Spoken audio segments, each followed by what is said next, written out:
The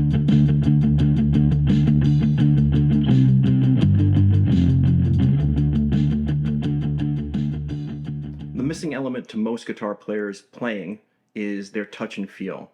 We study everything, but for some reason we don't sound like our favorite guitar players.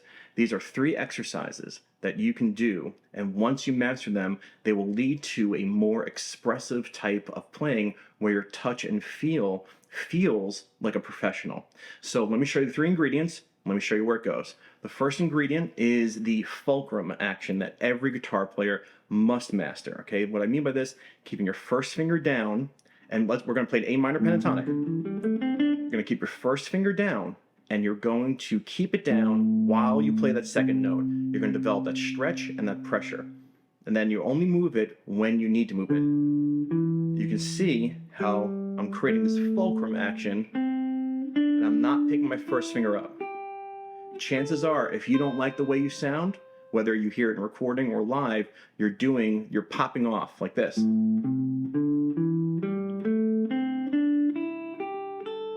That's not letting us get the pressure and feel that the guitar technique demands. So staying down with the fulcrum and not moving your first finger until you need to move is the most important piece of the puzzle. You can do it Pentatonics, you can do it Diatonics, whatever the first note is that hits the string has to stay down. If you watch your favorite guitar players, and you watch them in slow motion, this is what they do. Their fingers are not popping off. If you find yourself like this, you can't develop the smoothness. If you end up playing like I showed you where your fingers are popping off, usually means that your hammer-ons and pull-offs feel like a separate mechanical move, and they shouldn't. A hammer-on pull-off should be just a continuation of this type of playing, where you're keeping your first finger down. That is step number 1, the fulcrum. No matter what you're doing, no matter what you're playing, no matter what scale you're doing, the first finger that touches the guitar stays down until the line is complete on that string, and then it moves. On the way backwards is different. Oh, sorry. Everything kind of comes up, but when you're moving forward, you're creating that stretch and that pressure. Go watch any of your favorite guitar players now. Watch their hands. This is how they do it. They stay connected. Now, number 2 is the timing between any secondary note and your pick. You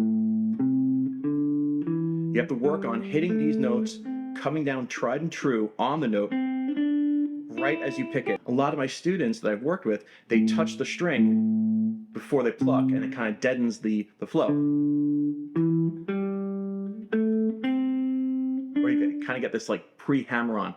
We don't want that. You got to work on your timing. You got to get your fulcrum down first. Work on your timing where your secondary note. You can do this again with any pentatonic, any scale shape. All right. You can check out the Patreon practice sessions, or you can check out the full format video linked at the end of this video. And the idea is you got to make sure that you stay connected and that you're timing the secondary note to come down the exact moment that you pluck.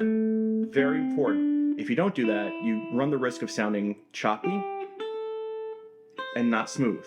And I've seen that a lot. So step 1, practice the fulcrum. Once you feel comfortable with that, and once those muscles get used to it, practice making sure that the timing of whatever secondary note you're choosing to play is lined up with your pick. The third ingredient is the pick itself, is realizing that when you squeeze the pick, you get volume. When you let go of the pick, you get quietness, all right? And so you have to practice all these 3 together, all right, to get the touch and feel and where this goes. And here's the fulcrum action of a pentatonic, timing out the secondary note perfectly with this pick. And then if I squeeze hard, I get volume. If I let go, I get quiet, and you want to practice your volume swells.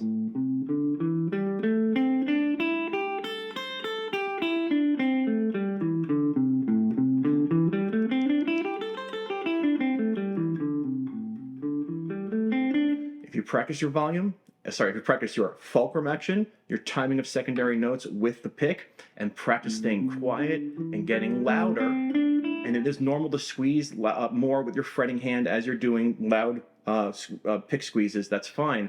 You will now have the timing, the technique, and the touch that you're looking for. Okay?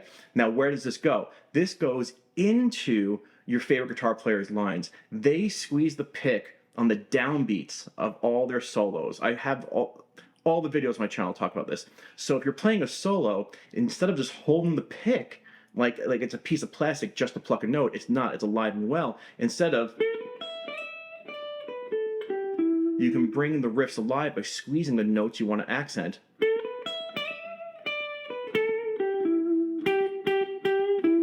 All right, as I nod my head, that's my pick. So here's a line without a squeezing pick. Let's see. Oh, no. Now here it is with picking, squeezing the pick. All right, you can hear the difference. You are in love with your guitar player's feel and touch, not their effects, not their amps, not the producers. Their feel and touch. Everything else is after the fact. They practiced this stuff on acoustic or on electric that was unplugged or plugged in with no effects. They had the touch and feel. It is the missing element for so many students out there. So if you're picking up what I'm putting down, the idea is I have a full format video I just released with this video that discusses more on the topics, a little bit more analogies and understanding of each method with examples. I also have another video popping up right now about the same kind of techniques in soloing that you might not know about. Hope you enjoyed this. Check out the videos. Make sure you share and subscribe. I'll talk to you later. Bye-bye.